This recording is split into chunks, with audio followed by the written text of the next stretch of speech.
Belum menjalani masa tahanan, tapi relawan Jokowi sudah minta amnesti diberikan untuk Sylvester Matutina, terpidana kasus fitnah Yusuf Kala tahun 2018. Bisakah amnesti diberikan? Kita bahas bersama Wakil Ketua Umum Projo Freddy Damanik dan pakar hukum tata negara Refli Harun. Selamat petang semuanya. Selamat petang. Selamat petang. Saya mau ke Bung Refli dulu. Bung Refli, sebenarnya ini adalah permintaan yang logis secara hukum kah?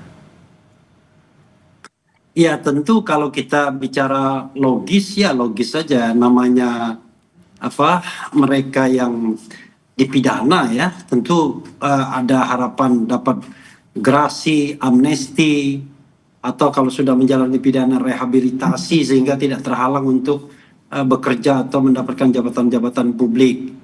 Cuman memang tentu kan kita juga harus melihat mereka yang dapat amnesti itu apa kriterianya, mereka yang mendapatkan abolisi apa kriterianya. Dalam kasus Tom Lembong misalnya, kenapa dia dapat abolisi? Karena peradilannya sesat, seperti yang saya katakan. Nah, kalau untuk kasus Sylvester? Dalam kasus Hasto dan Sylvester, pidananya ada. Dalam kasus Hasto kan pidananya itu dianggap ada sehingga yang dikasih adalah amnesti.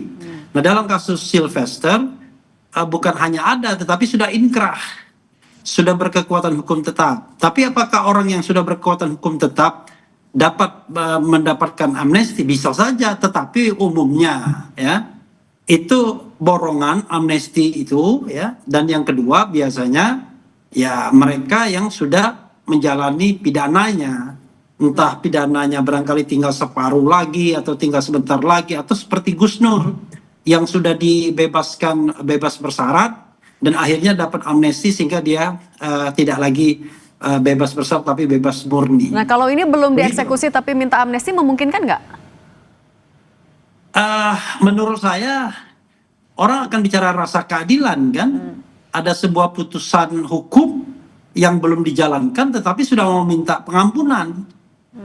Kan ibaratnya kewajiban untuk menjalani penahanan itu belum dilaksanakan, tetapi sudah mau minta ampunan. Ini dari kacamata keadilan masyarakat kan agak jomplang jadinya. Tapi kalau yang bersangkutan mau minta amnesti ya itu hak yang bersangkutan, kan kita tidak bisa menghalangi orang minta amnesti, namanya minta. Oke, soal dikabulkan atau tidak ya itu soal itu terserah Presiden dan DPR. Oke, kita tanya dulu ke Bung Freddy. Bung Freddy, kalau misalnya belum dieksekusi tapi misalnya udah minta amnesti, ada kekhawatiran persepsi publik akan menjadi buruk ke Sylvester? Ya, pertama yang disampaikan Bang Refli tadi, setahu saya nih, kalau saya Alpa, mohon dikoreksi, setahu saya nggak ada pengaturan juga seperti itu bahwa kasus yang bisa diamnesti sudah inkrah atau belum inkrah, dan memang sangat terbatas aturan memang mengenai amnesti ini ya. Ada pertama Undang-Undang Dasar, kalau nggak salah, kemudian turun Undang-Undang Darurat, itu juga hanya bicara sepintas begitu aja apa itu amnesti, itu yang pertama. Yang kedua, kenapa saya sampaikan usulan tersebut, memang ya ini momentumnya kemarin sudah keluar, katakanlah tadi rombongan pertama ya pada tanggal 1 Agustus kemarin ya, dalam rangka seperti yang disampaikan Pak Menteri atau Bang Dasko juga, dalam rangka hari kemerdekaan kita. Biasa memang ya setiap bulan-bulan Agustus itu dikeluarkan semacam pengampunan seperti ini, itu hak prerogatif presiden itu. Yang kedua, kemudian kasusnya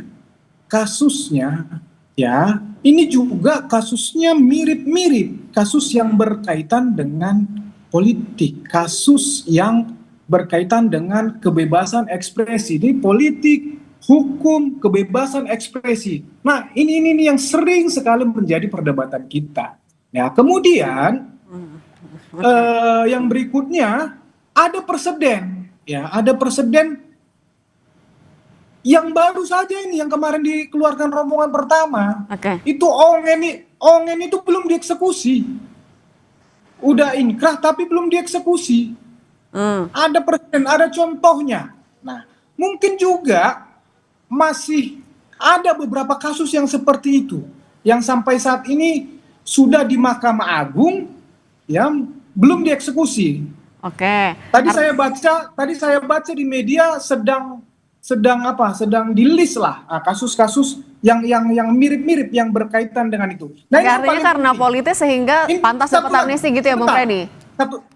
Satu lagi sebentar. Nah, yang paling paling dasar pokoknya mendasari adalah ini memang program Prabowo Gibran dalam konteks membenahi lapas kita yang begitu sangat over, ya begitu over sehingga memang harus dikurangi, ya sangat sudah tidak manusiawi. Demikian. Oke, kalau gitu. Arti kalaupun politis Bung Refli, apakah ya amnesti bisa diberikan semudah itu juga oleh Presiden Prabowo? Tapi jangan dijawab dulu, kita akan sambung lagi usai jeda berikut ini.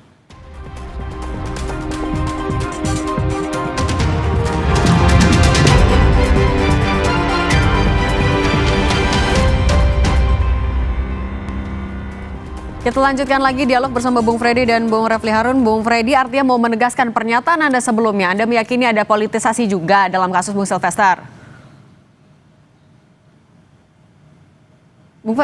Suaranya masih di mute, Bung Freddy?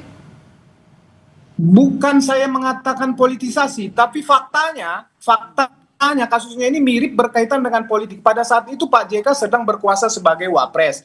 Dan konteksnya saudara Sylvester itu ya sedang demo juga sama menyampaikan aspirasi kebebasan ekspresi. Ya saya tidak membahas kasusnya, ya saya tidak membahas benar atau salah kan begitu, unsurnya terpenuhi atau tidak. Faktanya dia sudah divonis. Itu yang menjadi pokoknya saya. Tetapi sekali lagi ada presiden, ya Ongen. Saya nggak tahu untuk Jumhur Hidayat, ya dia sudah divonis menyatakan apakah dia juga sudah dieksekusi. Nah, yang seperti ini sama kebebasan menyatakan pendapat juga. Nah, nanti kalau nanti bicara kriminalisasi, politisasi kan nanti berdebat panjang. Tetapi faktanya udah divonis. Itu yang mau sampaikan. Kasusnya ini mirip-mirip. Nah, kalau kita mau bisa juga ini kita jadikan momentum untuk memperbaiki permasalahan yang saya bilang tadi, ya, politik, kebebasan ekspresi dan hukum tadi itu. Ini sama-sama aparat penegak hukum, pemerintah, DPR menyepakati ini bagaimana sih kasus-kasus seperti ini, apa dihilangkan sama sekali sebebas-bebasnya atau memang perlu kita hargai otoritas negara dalam hal berhukum. Oke, kita tanya ke Bung Refli. Kalau gitu Bung Refli, apakah sebenarnya amnesti menjadi jalan satu-satunya sebenarnya untuk kasus seperti ini? Jadi gini, instrumen presiden itu ya itu ada 4.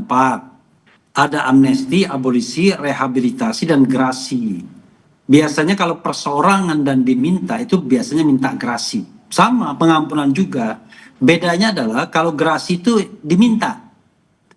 Kalau amnesti itu bisa inisiatif dari presiden. Jadi presiden misalnya ada kebijakan karena overload lapas kita, dan kemudian ada kebijakan-kebijakan misalnya pengguna narkoba seharusnya tidak perlu dihukum tetapi direhabilitasi misalnya, maka kemudian dia memberikan amnesti. Atau ada masalah politik, dulu ada GAM misalnya, kemudian ada peristiwa makar dan lain sebagainya. Jadi memang itu kewenangan presiden. Tetapi kalau permintaan pribadi itu gerasi. Jadi gerasi itu satu-satu minta setelah putusannya inkrah. Cuma sekali lagi ya, satu-satunya menurut saya poin negatif dalam kasus Sylvester ini adalah kasus ini didiamkan selama 6 tahun setelah berkekuatan hukum tetap inkrah. Pertanyaannya adalah siapa di sini yang kemudian mendiamkan? Apakah Mahkamah Agung? Apakah kejaksaan, ya kan? Dan tentu kalau yang bersangkutan merasa berkepentingan untuk tidak dieksekusi kan. Tetapi intinya adalah maka saya khawatir akan ada modus yang sama di kemudian hari. Jadi kalau ada putusan yang berkekuatan hukum tetap seperti ini dan kebetulan belum menjalani masa tahanan, ya dibiarkan saja. Misalnya analisa Anda apa? Kenapa bisa sampai 6 tahun didiamkan? Ya sederhana bro, ya kan? Kan Sylvester bagian dari kekuasaan Jokowi. Sementara Jumhur Hidayat, Syahganda Nenggolan, Anton Permana itu para kritikus pada waktu itu. Kasus Anton Permana, Jumhur, itu kan kasus setelahnya, Edi Mulyadi. Ketika mereka kemudian dianggap katakanlah melakukan berita bohong, penghinaan dan lain sebagainya, langsung mereka ditangkap, langsung ditahan, langsung divonis, sehingga sudah clear semua. Nah, tahan dulu kalau urusan gitu. mereka adalah urusan rehabilitasi. Sylvester kasusnya didiamkan saja walaupun sudah inkrah. Nah, itu aja persoalannya. Tapi ya saya sih bukan urusan saya mau minta grasi atau amnesti. It is not my Kalau business. gitu tanggapan dari Bung Freddy gimana tadi kalau alasan sampai berlarut-larut kasus ini belum dieksekusi karena ya ada faktor tersembunyi? Ya, itu yang pertama itu beda hal lah ya, beda hal. Itu permasalahan sendiri ya yang perlu kita benahi kenapa seperti itu kan begitu. Itu klasik.